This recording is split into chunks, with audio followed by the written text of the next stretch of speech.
Hey, what is up, guys? Your boy Ed from Litavich. You already know today is February 14th, which is Valentine's Day, of course, and it is time to finally wind down at the end of the day. Finally getting home, and I've been wanting to do this video for maybe the last 2 or 3 days now. I have a lot of Dino content coming out, and I really want to show you guys what I have, but I just haven't been able to create everything. I've been talking to people who play dinos. I've been talking to people who are mixing dinos with other stuff, and one of my buddies sent me a list that was very close to what I used to play with Dino Spright, and I really liked it. Made a couple of tweaks, and here we are. This is a Dino Spright deck profile. I'm gonna try to do a couple of test hands in the next video so you guys can see the combos and see how this deck plays, and hopefully you guys enjoy. Hope you guys like the best deck. I honestly think that Dino's best deck, Spright best deck, best deck. But let's go ahead and get into it. Before we continue with today's video, don't forget to go check out my sponsors from Dank Rituals. They have some of the coolest playmats, deck boxes, oversleeves, even dice. They just came out with their brand new travel bag, and it is beautiful. I love it, and you guys will definitely love it yourselves. Make sure you guys click the link down in the description to go check them out. Alright guys, of course, starting off with the main deck. I think everybody should know this. This is the biggest staple of the deck, and yes sir, it is the one Miscellaneousaurus. Best dino monster in this whole deck. This literally, let's see, puts it all together for us. Misk being really good. It's just a card that you can banish from hand. Banish from graveyard with any number of dinos, by the way. I wanted to specify this ruling because I came across it the other day, and if you are under anything like Zombie World, you can still banish a Misk, but you cannot banish other dinos because they wouldn't be dinos. But Misk says that you can banish including itself, so it doesn't say that itself has to be a dino. But yeah, cool. It's just a good ruling to know. I've known this for a while, and some of my opponents did not know that, and other people in the room did not know that, so I just thought it would be interesting for people to know that. Continuing on, of course, with WTC, just best dino, big monster in the deck. For True King dinos, I'm kind of stepping away from the True King itself. I kind of wanted to play something different. I want to be able to build different engines, different decks, and kind of just have a bunch of different decks all the time. So then like that, people normally don't know what I would play. I really like that idea a lot. Continuing on, of course, I do have the 3 Oviraptors. Oviraptors, just one of the best monsters in this deck. I mean, all the dinos are really good. None of them are crazy broken. Maybe Baby might be, but I think that would be it. Baby now once per turn, so if people did not know that, you can keep destroying babies on field or in hand to keep getting the effects of babies to special summon level 4 or lower monsters from deck, which is really nice. You can probably go through all 3 babies in one turn if you either messed up or you just played the deck really well. Continuing going. So next thing, of course, Baby Jewel Beast. I like Jewel Beast a lot. I think he's really good. I hate opening that guy. I kind of wanted to cut one of them and play Yellow, but the thing is that because Yellow is just so much better whenever you're comboing off, what if you've already used this guy and you still just need to get a level 1 on the field? You don't want to just waste him to bring out another him for no reason. I like it better. For now, I am playing 2, but maybe one day in the future, I'll go from 1 and 1 Yellow. I just don't want to open it, because if I open it, I don't have combo anymore. One Petite. I was playing 2 in the True King build, but I liked that with True Kings, you just have the ability to pop these. I think it was one match on my live, if you guys haven't watched it. I had 2 of them, so 1 and 1, and I basically True King popped them both. Looked at my opponent's extra deck banished, and then specialed off of both of these, which was really nice. Continuing going, of course, for the last dino that I main deck, it's Giant Rex. I think Giant Rex is just a dino that doesn't really have an on-summon effect or anything, but it just has so much resource power because you can link him away and banish him, and he'll come back, and then now use him for an Xyz. It's ridiculous. It's really good. If you open him up, you can just banish him off pill whenever, and you just get so much off of him. going on. That's it for the dinos. Continuing on, now I'm going to talk about a couple of the sprites that I play in here, of course, and we're going to pick these up. For the sprites, I don't really play a really big sprite engine, just double blue, of course. Blue allows you to just be able to get other monsters, deck to hand, other sprite monsters, and then special summon them for free. Continuing with a jet, I'm not really playing that many sprite spells or traps, so I allowed myself to play a little less on the jet side of the deck, just so I can, you know, only see what I need, and if I need to recycle them, of course. Continuing on, carrot and red. Honestly, these are the only sprite monsters I play at this ratio, and that's it. This is kind of similar to what I used to play with Adamantimators back in the day, and that's how I felt before like Sprint was a thing, right? But the reason why that happened is just because I thought that I didn't want to have too many of them in a rock deck, so I didn't reveal them, right? But in this situation, it's just I don't want to open up too many of these and then like no dino combo. That would actually kind of suck. Continuing on, for the rest of the monsters that I play, I have a couple of monsters that are still part of the combo. So, of course, Double Beaver and one Angler. And then one of the things that I use every now and then just to lock my opponents out is, of course, Ibly. A lot of people were expecting to get Ibly locked if they're playing Kashtira, but then a lot of other people who aren't playing Kashtira are not expecting to get Ibly locked. So yeah, this hurts branded Despia a lot. This kind of hurts Sword Soul if they really can't do much without it. So yeah, this is really good. And then just wrapping up all my monsters, of course, the 3 hand traps themselves. Ash Blossom. Ash Blossom has always been really good.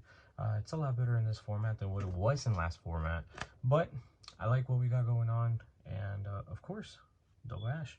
Continuing with double Pot of Prosperity.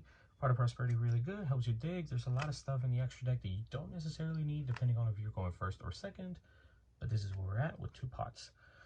Same theory there, double double Lost World, but I play a terraforming, so 3 Lost Worlds, to an extent, of course, because this can still not be something else, but it can still help you to get to where you need to, without actually opening up multiples. Continuing with, of course, triple Fossil Dig. Fossil Dig really good, allows you to add any level 4 or lower monster from your deck to your hand. Gotta specify dinos, apparently. So this is literally any dino. I can end up adding UTC for the reason being, and I want to explain for the people who don't know what I'm talking about, because you add this, you normal OV, and then OV allows you to add anything. So in theory, it's to add anything you want. I think in a recent video that I did, I added a UTC by accident, and then later on normaled OV and then added the MISC there. So if you really just swap those scenarios out, because I messed up and that's really how it should be, you add MISC first and then you add the UTC off of the OV, and you're kind of chilling. Continuing on, double pill. I like double pill a lot. It's not super breaky. I've had situations where I open it and I don't have a dino, or a non-dino, I'm sorry, and that kind of hurts. So for that reason, we're only playing 2. I think it's more standard to play 2. If you're playing more than 2, it's just, I don't know. Continuing with double starter, 1 smashers. We don't really have a recursion in this deck anymore, so I think that if I'm gonna be playing it like this, I'm gonna probably be playing to get through these first, and then only add this first if I'm gonna have to, like, mandatory, or just go through this and then end on this, and then you're still able to smashers afterwards. Wrapping up the spells, I got Call By and Foolish, just a couple of 1-ups. I like Call By a lot, but I don't think that we're gonna have a very active graveyard format. So for that reason, I'm gonna go ahead and still play it just in case. You never know. But then I'm gonna go ahead and continue and playing Foolish Burial just in case.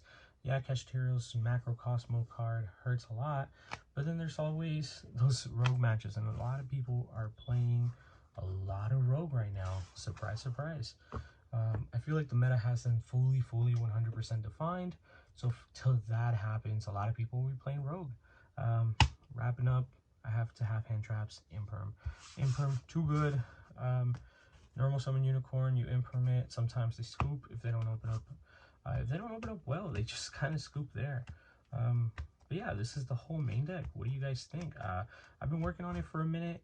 Shout out to my buddy for showing me his build. I'm gonna shout out his name in a minute. But his build is very different. He just plays other things that I'm currently not playing right now, and I don't know if I should give away the sauce yet. But I don't want to say it yet because I don't know if he's let it out. But let me show you guys something. Alright guys, before we continue with today's video, I wanted to make sure that you guys knew about my newest giveaway, which is for this BLS Funko Pop. I am very excited to announce that at 2,900 subscribers, I will be giving away this pop. There is a video already up on my channel. The link will be down in the description. Make sure you guys go comment, I want the BLS pop, I want the BLS, in order for you guys to be able to enter this giveaway. Thank you. Alright, so I am going to continue with the extra deck. By the way, my buddy's name, he's a friend on Facebook. His name is Brad Dickens.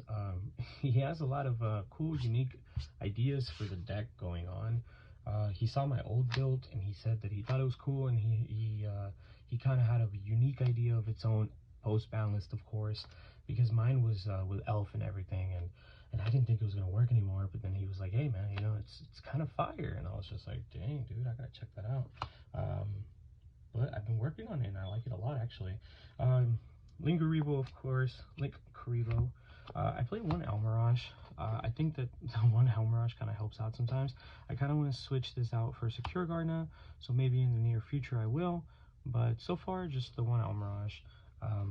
I think I would have more of a reason to play it if I really, if I play like Parallelic Seed, but which I don't anymore, not in the deck. I used to play it in Dinos overall, but it's been cut since then. One Sprint to dump, of course, Angler to special summon. Nightmare Phoenix, I think that sometimes it helps to be able to discard that card that you just don't want in hand, like Angler. And it never hurts to pop a back row. A couple of our dinos are Earths, like the babies are Earths, and of course Giant Rex are Earths. And since we're not playing True King, this definitely puts in work here now.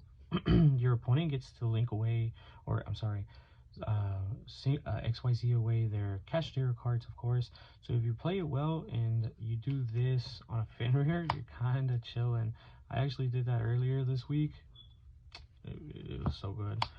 IP Masquerena, because IP Masquerena gets you into Unicorn, or if you really wanted Avermax. I'm not playing Avermax right now, but honestly, Avermax might just have to be the move. I've been playing with Apple, and I don't think Apple is as good. Unicorn, because you know Unicorn's always good. Access Code Talker, because Access Code Talker is golden. And then the Apple, of course. I think Apple might end up getting replaced for Avermax pretty soon, and then the Almirage for the Lingaribo. Just giving you guys ideas. Continuing on to the Xyz, of course, we have Giant. I'm still hopeful Spright will be really good for me. Vision Buster, pretty good. I still play Mosquito. I like Mosquito every now and then. I don't think he's great, but he definitely works and helps, especially with that with that artwork that he has. One card that has been cut in a lot of people's decks that should not be cut in this deck is, of course, this card. I had somebody who access code. I access code them. They had a couple of monsters on the board, enough to where I couldn't access code talker all of them, but then I made this instead, and then I I was still able to attack with access code and then do like 7k with like one of my UTCs, and then this one for game. So Lagia, and of course Doka. Really good cards. I like these a lot. One of the other reasons why I don't play 3 Prosperities is because I think Prosperity is just one of those cards that have caught me so many times from forgetting that I would do half a damage on the turn that I activate that card. So yeah, it could get you combo, but if you forget, you can screw up. I've had, I think on stream, I did one where I access code talkered, and it wasn't enough attack, so I should have, in theory, since I was going to give my opponent another turn, just set up a bunch of negates instead of going for a lot of attack, which sucks, but that's how it be. But let me know what you guys think. This is my deck profile. I think the deck is really gas. I think the deck has a lot of potential. There's still a lot of different ways to play this deck. My buddy, like I said, Dickens, he honestly is playing the deck slightly different from what I am. He has a little bit of a spice. Maybe if he wants me to release the spice, I will have him come on the channel or something and talk about it. But for now, I hope you guys enjoyed. Thank you for making it to the end of the video. Don't forget that I have a Facebook group called Yu-Gi-Oh! Elites of Each. If you guys want to join us, all you got to do is just click the link down in the description. Please don't forget to like, comment, share, and subscribe to join our Elites of Each family. And I'll see you guys on the next video.